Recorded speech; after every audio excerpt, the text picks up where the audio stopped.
I've been to some funerals in my life, but thankfully never to a funeral for a close family member. Well, at least, not one that I can remember. Every year, I'm used to seeing all my aunts, uncles, cousins, and grandmas and grandpas at family gatherings and celebrations, and really, I take them for granted. But having my grandma hospitalized recently for the first time was a big shock.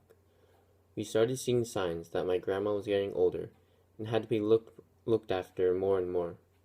She started to become a lot more forgetful and had trouble remembering events that happened even a few hours ago. It started getting worse when my grandma started experiencing vertigo and nausea. Then there came a day where my grandma was rushed to the hospital because her body fell into a state for a short time where she could not talk or move. This was such a radical change that I had a hard time adapting to it. The possibility of death is something that I have not experienced many times in my life, and having someone so close be so vulnerable makes me extremely anxious. Now that I think about it, I haven't experienced the death of a family member, besides my aunt who passed away, but I was only 3 and I don't remember much. I didn't realize that the possibility of death could come so swiftly and quickly.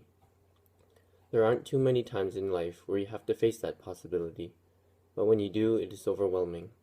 It starts with that small thought in the back of your head, that when someone gets to an old age, their passing will inevitably arrive soon. It's hard to think about.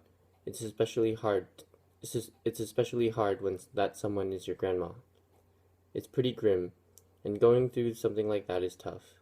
But I think the best thing to do is to make the most out of your time and enjoy your time spent with loved ones. Fortunately, my grandma recovered and is back to her usual self.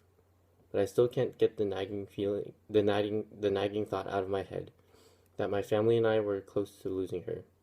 Now I try to go up to San Francisco as much as I can to enjoy the company of my grandma.